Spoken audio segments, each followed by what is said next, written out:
Todd, firstly, thanks for joining us. I know it's a busy week for you out in Melbourne. Firstly, can you give us just a brief description overall in the AFLW of how players move between clubs, trades are negotiated, all the movement and what it takes for a player to go from one club to another? Yeah, so Will, there's two ways that a player can enter the system.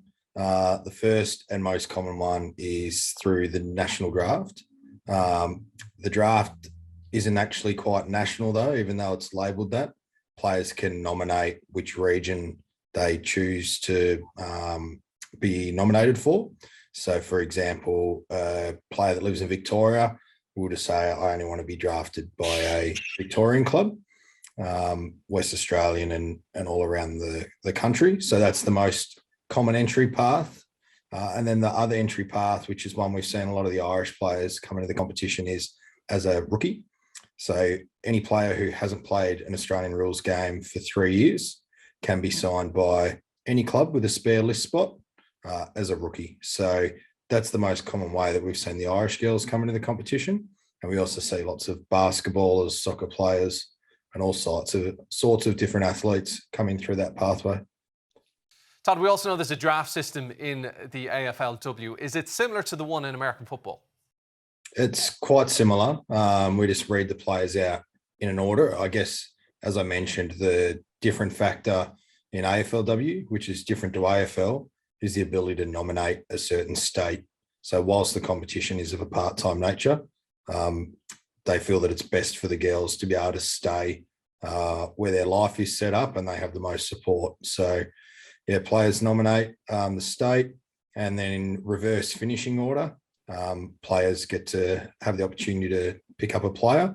And of course, that order changes quite a bit through the sign and trade period, with picks being exchanged between clubs. The way it works is West Coast and Fremantle will have their own pool of draftees through the Western Australian nominated players. So West Coast will get first pick of those players, then Fremantle, and then they'll alternate picks like that. And then whoever finished lower in each of the other states will have the first pick.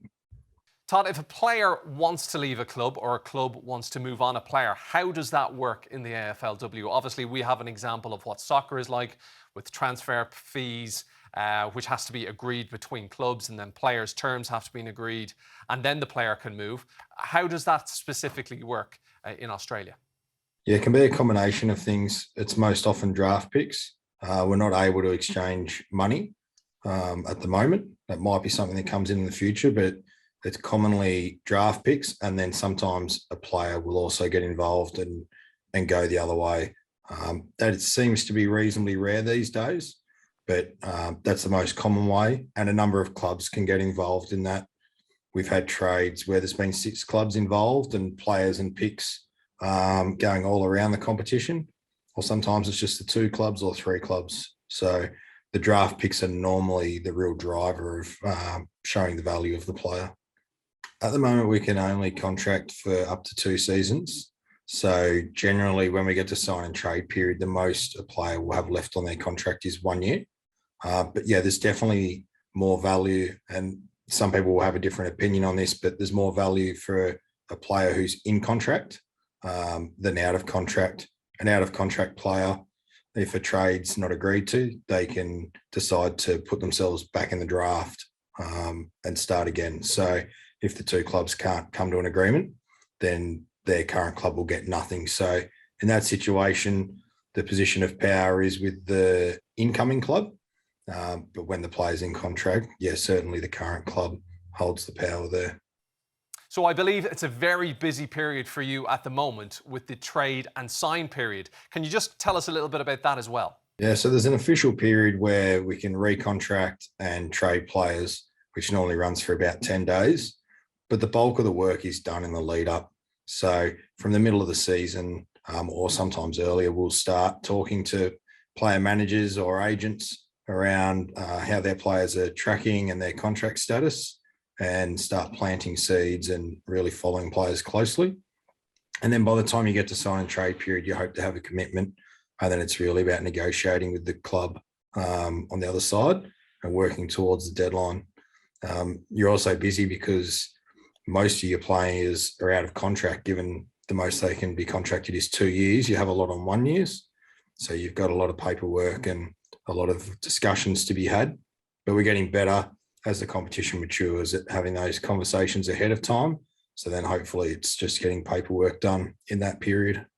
Over the past few years, we've seen a whole load of Irish players leave Ireland to go off to Australia to play AFLW. How do you recruit players from Ireland? Is it a different system? Definitely.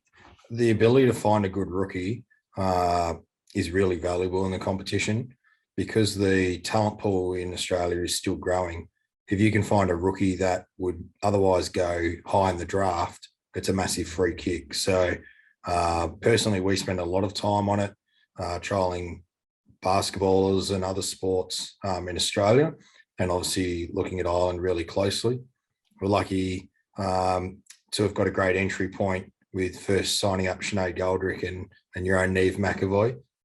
So that was a great start and an extensive process. We flew over and met both the girls and their families and really got to know what drives them and what they're about. And there was great alignment between the Dublin ladies and the Melbourne ladies and where we were heading. And then from that flowed on opportunities to meet with Lauren Magee, who also flew over and met with as well. So we're always watching any of the finals we can that are broadcast.